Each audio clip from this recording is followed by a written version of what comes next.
See, they would have shot you immediately in Nazi Germany because you did the wrong 3 there. I did the wrong 3, Yeah.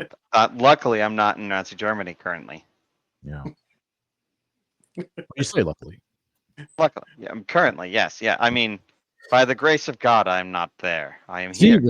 Stephen O'Halloran, the important Stephen. Thank you for coming on the show. I've been so excited to talk to you. I'm just a tremendous fan of everything these guys do.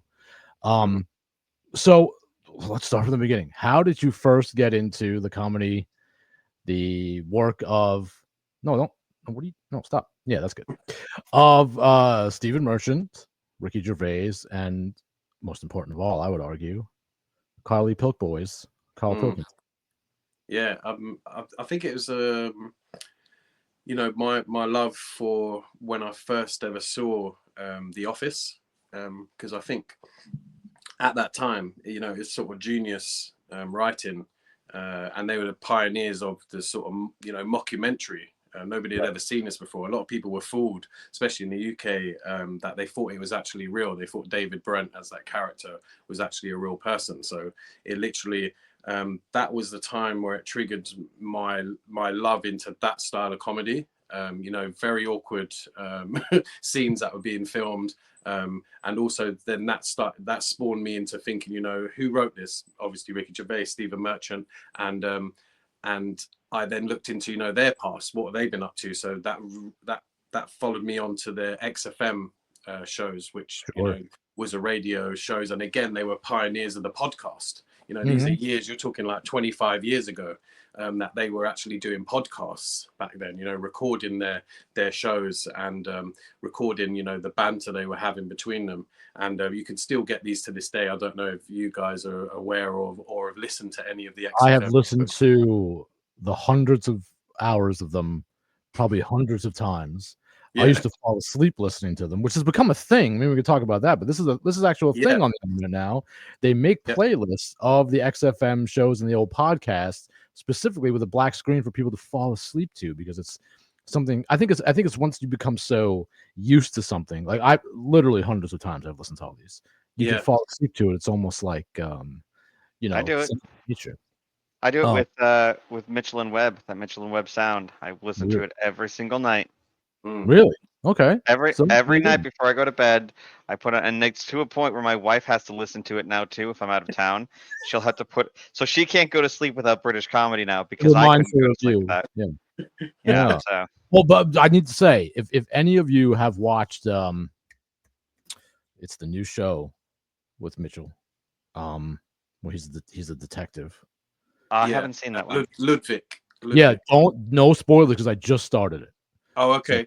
I won't give you any spoilers, but it's good. Yeah, I'm Pilkington, Karl Pilkington. I don't know how they got him to do it, but apparently he's in there somewhere. We've already seen. Yeah, he had a cameo. Yeah, he had a cameo part in there. But he's very we've tried to get him at our conventions, our events and stuff. But spoke to his agent, his manager multiple times. Who's really cool, by the way. But they said, as you're fully aware, he hates people. He doesn't like crowds. We're trying to get him to do like meet and greet, or just come on stage and just do a sort of 15-minute interview on stage. You don't have to meet anyone. It's just not his thing. So he's very like a recluse now. Like he only comes out to do small little things, little parts. If he needs a new kitchen, he'll just come out and do a few adverts or something. He does a few voiceover commercials in the UK for like broadband, something really random, but as soon as you hear his voice, it's like that it's him.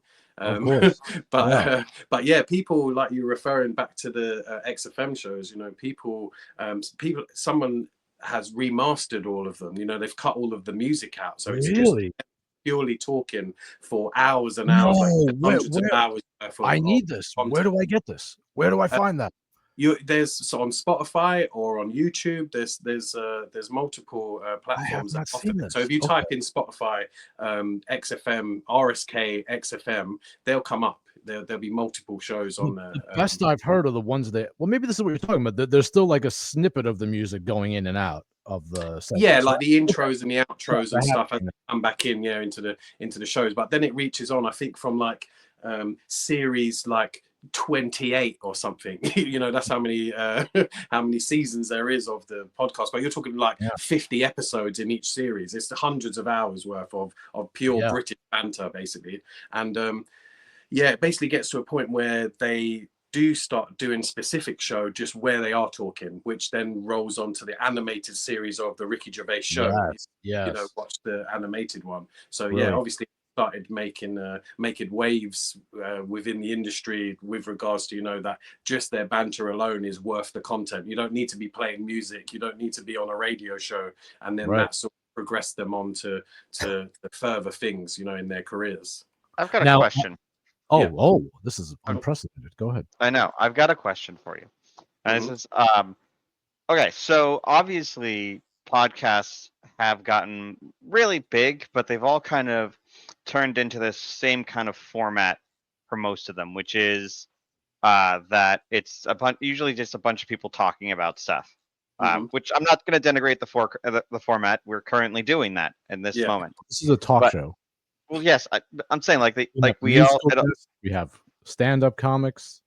For the moment, I'm just saying, do you think that one of the reasons why, like this XFM, the Ricky Gervais, where it's just him and some of his best mates having chats, is popular is because we, as like society, have moved away from the idea of just sitting down with your friends at a pub, enjoying some drinks and some banter? Yeah, I think, you know, I don't. Obviously nowadays you need, you know, big guests just to get the views, and you know everyone's always chasing the views, and you know, oh, my channel's not going to be that great if I don't have these great guests and so many views and stuff. When back then it was just a very small radio station based in London. They were quite new, and they were building up listenership by just talking absolute crap to each other. And you know, Karl, if you do start listening to them, you could start from series 0. That's where it's only Ricky and Steve that are talking on radio. And then Karl, they only start bringing in and introducing Karl because he's a producer of the show.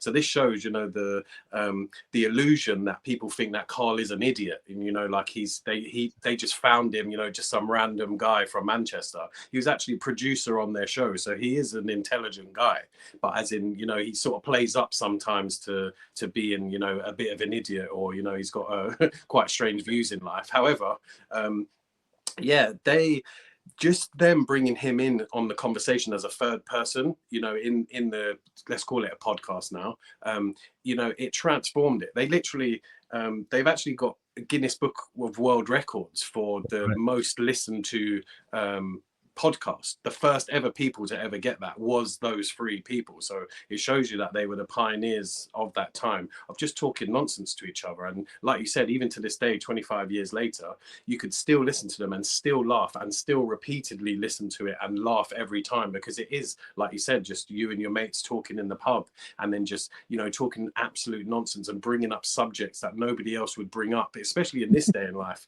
You know, like you would have these celebrities, like you said, other comedians that would start their own podcasts. You know, I could mention many, but I won't. I won't today. But they try and replicate that. You know, they try and. I've even heard on multiple other people's podcasts where they're bringing up topics that the guys did 25 years ago. You know, I'm hearing the same topics being brought up, and you're thinking, did you actually listen to the show and copy them, or is this just a random a coincidence that you're actually bringing up topics that we've already heard discussed, and every joke you could think of surrounding that topic they've already discussed?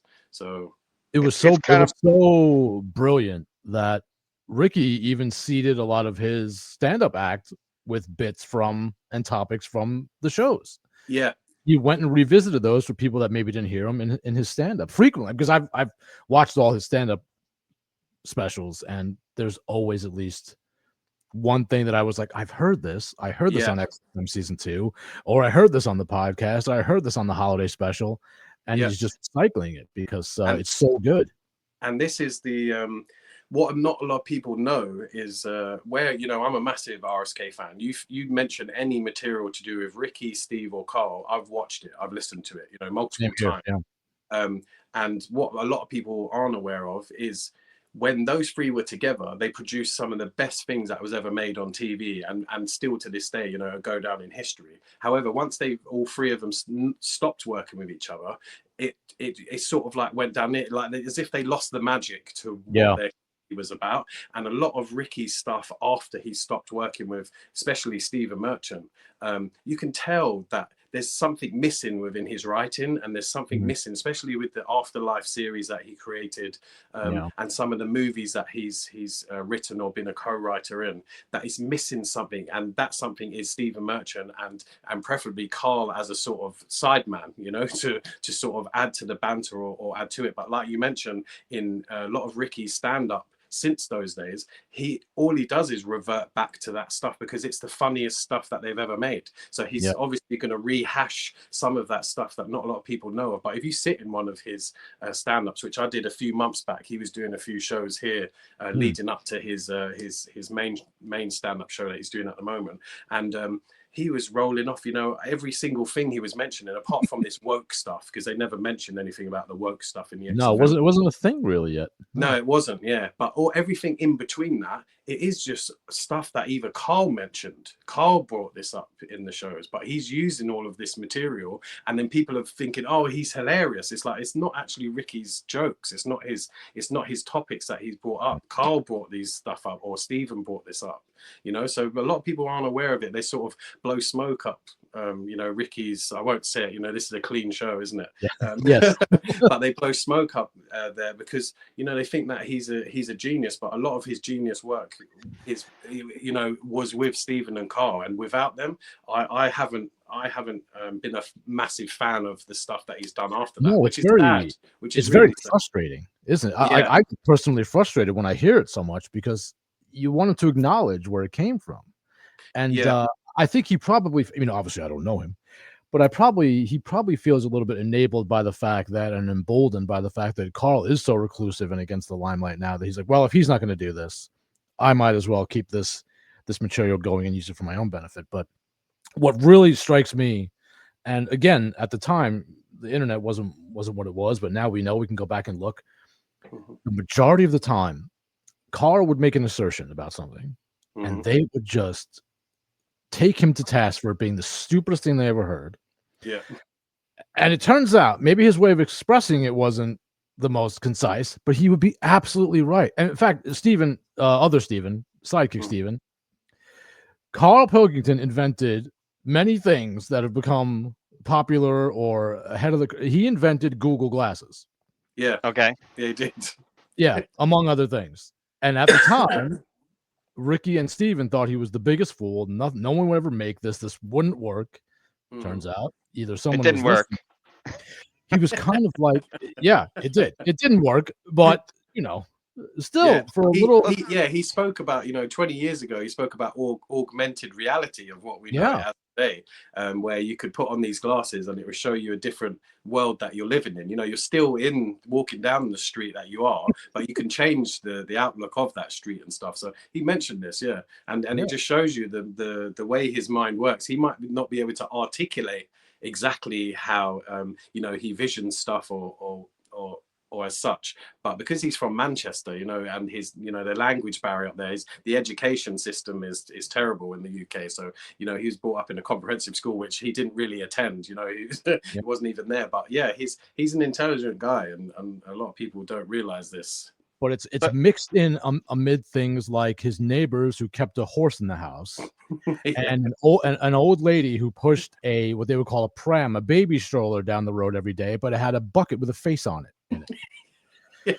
So it was hard. I have to give a little bit of leeway to Ricky and Stephen, because how do you pick out from amongst all this stuff what might actually be real genius comments from absolute? He had a very strange upbringing, especially environment he was brought up in. But the first convention we started, I done a vote. You know, we started a Facebook group for RSK fans, and you know, I put a vote out, you know, where should we have this first convention, and everybody obviously voted we want it in Manchester. And then, you know, I basically scrawled for ages trying to find specific venues, but I managed to find a venue in Sale in Manchester where Karl was born and raised. So obviously when I went to look at this venue, I went to go and see the areas and stuff, you know, that he mentioned and the place that he grew up in. And even though it has obviously changed over the last 30 years, but you can sort of see it's like, yeah, this is a very run down, disadvantaged area, and you could see that there probably was quite a lot of strange people that grew up in that area. Yeah. Well, one of the first things that I remember being like just so frustrated about was from one of the early. I mean, you can correct me on any of this if I'm wrong, because I haven't. It's been a little while since I've listened to him, but again, I've listened to him hundreds of times.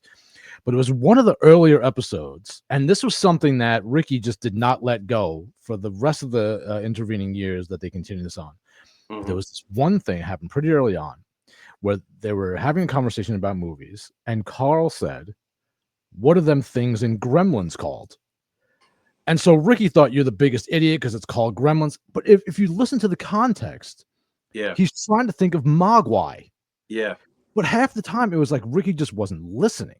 Yeah. So he just jumped to the conclusion that Karl's an idiot. Now it is funny. What are them things in Gremlins called? If you that's all you hear.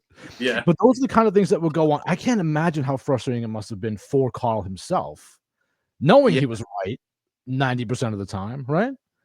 Yeah, I think where Ricky actually had quite a good upbringing, and he had, you know, he got an education a lot more than what Karl did, especially Steve. You know, Steve, I believe, you know, even got private education and stuff like that. So both of them could articulate themselves in a much better manner when Karl couldn't. But however, like you mentioned in there, you know, they were pushing on the idea that he was a complete idiot. You know, like and you, if you listen carefully as well, there'll be times where Ricky would try and pretend, not even pretend, like he'll answer in a way to Karl, you know, not only condescending towards Karl, but you know, to try and make out as if he's more intelligent than what he actually is. Because if you listen to some of Ricky's responses or answers, he's sort of trying brushes away, you know, like, oh, that's just this isn't this, you know, like especially the scientific stuff. Because for some reason, you know, Ricky seems to think that he's like some scientist or biologist, like he studied these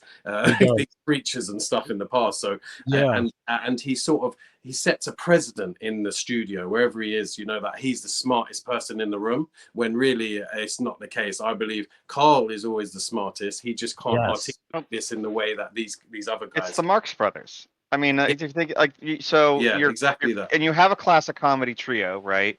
You've got the guy who appears to be intelligent, the Groucho, right? We'll go with the Groucho, right? And then you've got the guy who is not as smart, but you know, like is like a good talker, so like called the Chico, right? And then you've got the complete idiot who's actually the smartest and funniest one in the group, but for the purposes of the conversation or whatever they're doing, he has to be the biggest idiot, right? And so that's your Harpo. So and you have Is Harpo your favorite? Harpo, behind the scenes, Harpo was the funniest of them. All of them we'll talk about. On camera. My favorite on camera. I mean, I like the Groucho. I think the Groucho had like he had a groomed personality that translated well into him being able to go solo, and the other ones weren't able to go solo. But like whenever you talk about a comedy trio, there's always that kind of formulation. You've got the smart guy, you've got the average guy, and then you've got the dumb guy. And like the smart guy, like you have the average guy asks the question, the dumb guy gets it wrong, the smart guy corrects him, and that's kind of this thing that you see it throughout any time that there is a comedy trio, like How I Met Your Mother, right? You have the smart guy is actually Marshall, he's a lawyer. The average guy is Ted, and the dumb guy is Barney. And so Barney says the worst things. Ted corrects Barney when Barney is being an idiot, and Marshall is the sage and like smartest one in the group, and so he his intelligence trumps the others, so he gets to correct both of them. And so that's when, like, if you study comedy and you study it well, you can see these kind of tropes that come up. Like Monty Python, they all switch which one is which in any given sketch. You know, same thing like with with duos, you have the smart one and the idiot, but then they can also switch those up. And like in Laurel and Hardy, they were both idiots, but Ollie thought he was smart, and Stanley knew he was dumb, and that's how they kind of worked together. Even though they were both dumb, Ollie thought he was smart, and that helped him to become to like be the smart guy of the group, even though they were both dumb. But like you look at those types of things, and those and when you have a group of three, and in a comedy sense, that's what you're looking at. Yeah, and the thing is, I think Karl basically ended up being, unwittingly and unknowingly that part of the trio, because Karl at no point in his life has ever studied comedy or wanted to be a comedian, No. but them introducing him, into their banter and the XFM shows, it's just Karl's point of view in life, his opinions. You bring up any topic, he'll have a specific opinion, which is sometimes out of this world, like some of his responses, but he's naturally funny. And then that's the thing that that's the thing that Ricky and Steve could never achieve. And that's why I think, they did condescend quite a lot to him, and make him out as if he was an idiot with his responses. But Karl's naturally funny. If he was an extroverted person like Ricky is, and then Karl pursued a career in comedy and then started doing stand-up tours and started, he would achieve above and beyond, because he's got that natural that comedic value that people really love. He's so down to earth as a person, and his views as well. A lot of people agree with him. They can always see themselves within Karl in whatever he's done. Even though he did co-write, his own stuff. Like the Sick of It. Did you watch this? Karl's of course. Series? Yeah, of course. Yeah. So he wrote that, and if you look at it, it's genius. And that's just come from him, where he sat down with a professional writer, and they said, right, what can we do?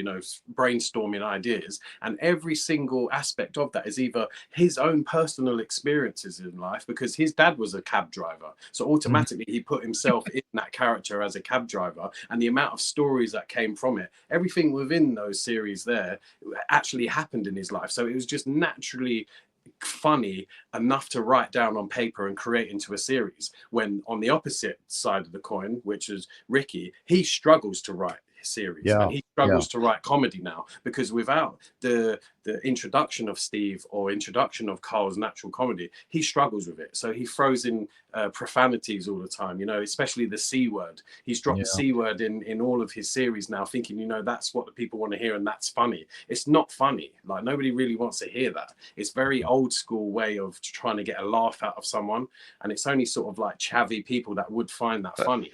When it's like I said, it's really sad to see, because he's one of my heroes, Ricky, especially being the career that he's had.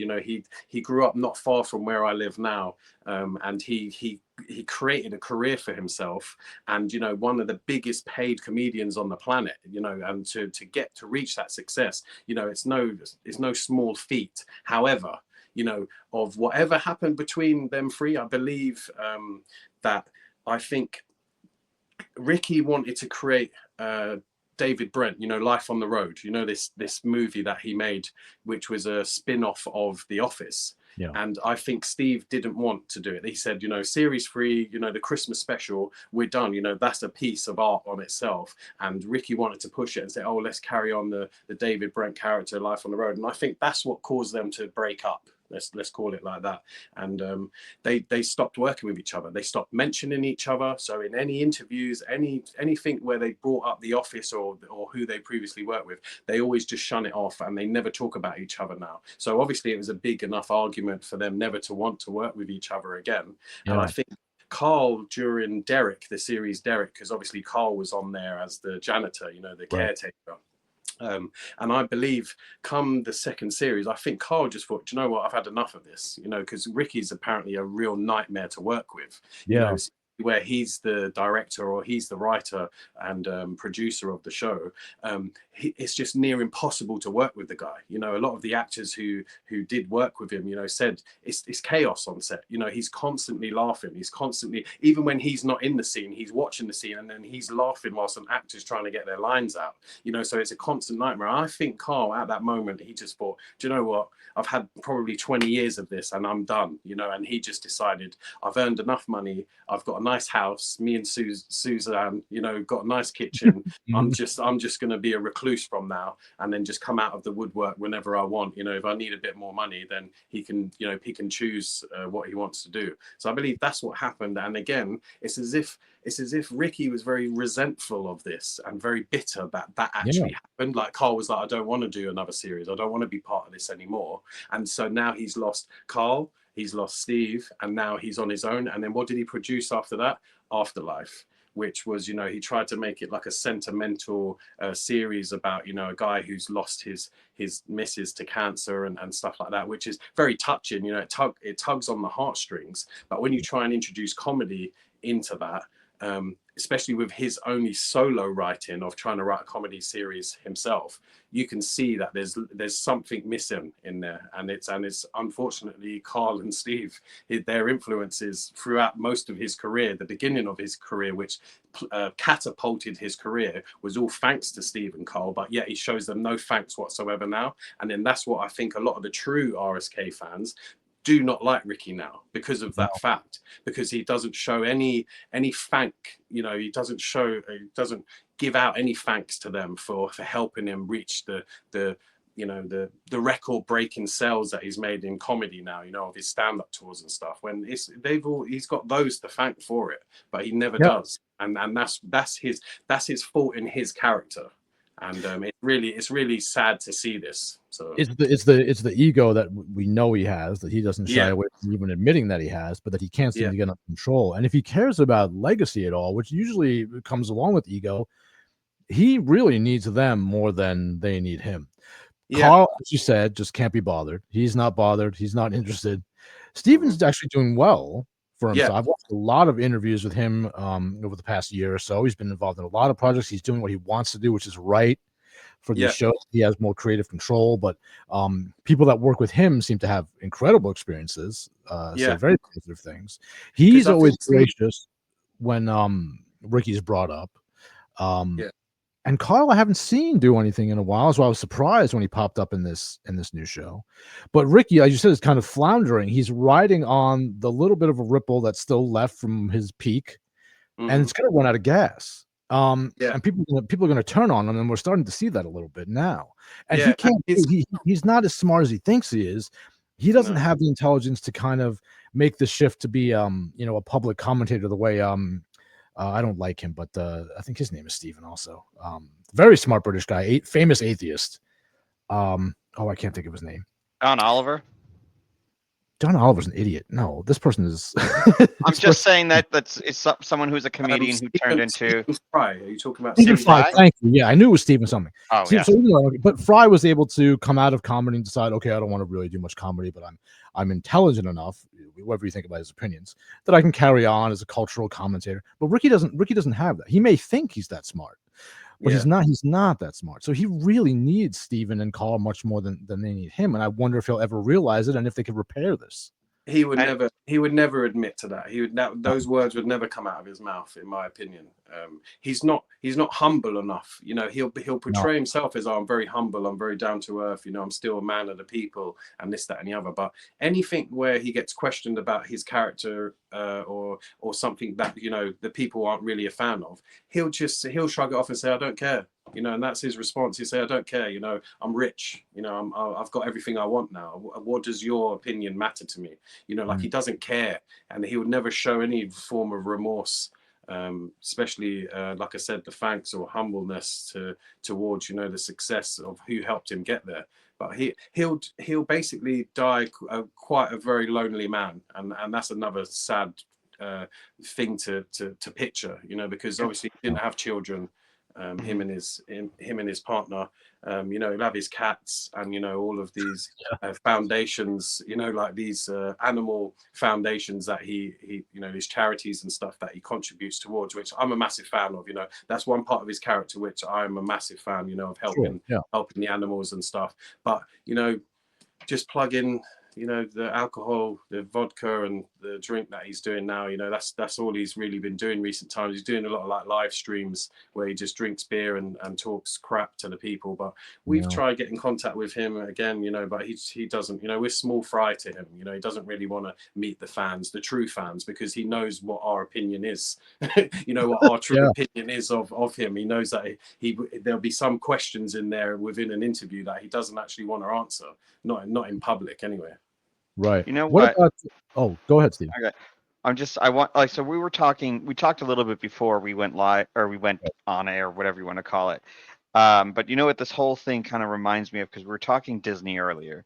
And if you remember in the 90s, there was the Disney Renaissance, right? It started like in the late 80s, early 90s.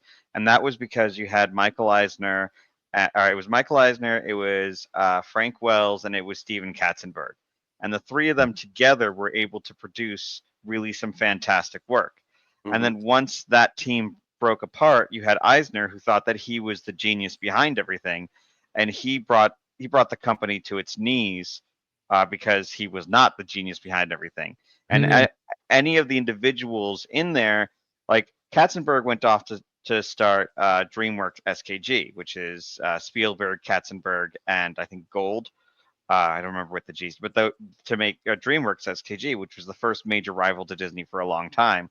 And so, but like Eisner was staunch that he was the reason, and there's books on this stuff and whatever that you can read, but he thought that he was the best, that he was the most important person. And you can see it today with some movie producers that like Disney's secondary renaissance came under Bob Iger, but it wasn't Bob Iger. Bob Iger bought Lucasfilm and he bought Pixar, and Pixar had John Lasseter and Brad Bird, and they were the really kind of the creative force. But Iger thought of himself as the reason why Disney started doing well again. But then he got rid of them and tried to go forth on his own, and everything that he touches now collapses and turns to garbage. It's like bringing it back to RSK, you have this creative trio, this group that together they are good. Yeah. But if you pull them apart, right, maybe they can do all right individually, but they can never do as well as they did when they were all part of the same team. Yeah. And there's usually one person with the huge ego who thinks, I'm the reason for success. Yeah. Right? This won't succeed without me. Do you know a good example of that? Staying on the British theme, is the Oasis. For many years where they had a fallout and they never wanted to work with each other ever again. But whatever they made since Oasis, since the breakup, has lost something. But together, genius. But without each other, all right. You're getting along and you're producing some all right stuff, but nothing great. So it's a similar example. You need that. There are certain creative endeavors that they need that synergy, and when that's where it comes from. If the impetus of the whole thing is that you got three personalities that couldn't be more different from one another, stuck in a tiny room, bantering about the most outrageous stuff, you can't break apart from that and expect necessarily to find that magic again in other areas. I mean, like, that's the magic. That was it. I mean, like I said, at least Steven, when I have to confess that I believe that Steven was probably the principal writer on a lot of the Office stuff, as much as they probably wouldn't admit it now. It seems to have, the more I learn about him and watch interviews of him speaking and see the work that he's producing now, it seems clear to me that it rings with his sense of comedy more than Ricky's. Yeah. All you have to do is watch his Hello Ladies series. That was great. Yeah, that was really good. And you would see the premise of his comedy, of his writing, of the humor within the sketches, within the scenes of what he wrote. It had remnants there of Office. You could see that in a British environment, and it would still work. So you could see that that was the element that worked really well with Ricky's, comedy values as well. Of them two together, producing it's genius stuff. Genius. I think that what Ricky contributes is the meanness, Hmm. which and the lack of self-awareness, which is Yeah. David Brent. Like those two things combined, he wants to be everybody's buddy, but he's got a mean streak in him a mile long, especially if you don't consider him to be a genius, and he's completely unself-aware. Yeah. Well, I can see Ricky contributing that, no problem. But all the nuance writing, all the other stuff, I mean, that's Steven all Yeah. day. Yeah. And he's very self-aware. And I think maybe, growing up with the looks that he has, I think forced him to be. I remember he said something, or somebody asked him, it was a great question in one of these interviews, and I can't remember his specific answer, but it was to the affirmative. He said, do you think that he asked him, he said, do you think that comedy is a way to control when people laugh at you, when you look like, a certain way? And he said, yeah, that's really probably very true. And it almost forces you to become more self-aware. Whereas Ricky, we should mention this because I think this contributes to a lot of this too. It'll make a lot of his attitude maybe less surprising. Ricky's initial aim was to be a rock star. He wanted to be a pop star. Mm-hmm. And he had a band that had not really not success, but they got a record deal at one point. And they done all right. Yeah, they done all right. Yeah. I can't remember the name of the group. I don't know if Siona Dancing. That's right. And if you look up the publicity stills from this era, you will not recognize Ricky. He's got makeup on. He's very, very thin. He looks like, because his idol is Bowie. Or David Bowie, yeah. Bowie, yeah. And but there's nothing. Bowie's incidentally funny, but it's an odd person for a comedian to idolize, right? I mean, I find that interesting. Also, I think that makes the attitude make much more sense. Yeah, because I think he was like, I think he always wanted to be famous. So I think he was trying every avenue possible to become famous. And one of the first ever avenues was obviously where he was idolizing Bowie, that he tried to be a singer, and tried to, because in his singing, he's replicating Bowie as well. So he's not trying to be original, he's actually trying to sound like Bowie. So where he got a bit of success from that, I think once that sort of died down, he's sort of thinking, oh, what else, can I do? So he started, working, towards, do a bit of acting, do a bit of, that's how the story of Extras, spawned, of his writing that series, because obviously he'd done a bit of extra work and, so he was doing this, that, and the other. And the route that did make him successful was obviously meeting Stephen Merchant, and then started working together, and then that sort of catapulted from there. But I think his initial I don't think his initial outlook was to become a comedian or to become an actor. I think it was just to become famous, and he obviously done that. He's achieved that, and that's why his responses are now, I don't care. I've made it. I've completed my mission already. It doesn't matter what I produce now. I've already made it. So yeah. Do you have a I don't want to keep you too much longer, but we do need to have you back, because this is one of my favorite things ever. The Rookie Stephen Karl stuff is, I can't express how much I love it, and I would be at that festival in a minute if it was possible. A lot of people said, especially from other countries. We had on the first ever convention, we had a few people come over from the US, flew over specifically. Obviously, they had a bit of what I don't have, fingers to come over, but flying and coming to Salford in Manchester is a bit of a it's not a very great location to spend that much money to fly to. However, they loved it, they enjoyed it, and it went down a storm. We sold out on that first event, sold out the venue capacity. And it was, I lost money on that. I lost a couple of grand to just make that as good as I possibly could. Obviously, being a massive fan myself, us creating this event was never about the money at all. Right.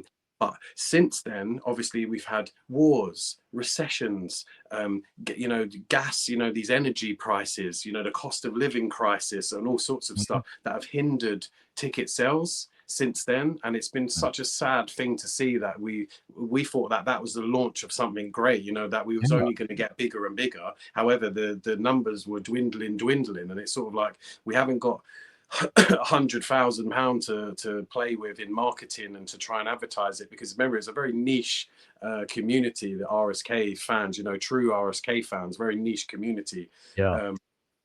So we've targeted as much people as we can and been on as many platforms as possible to try and plug and promote it.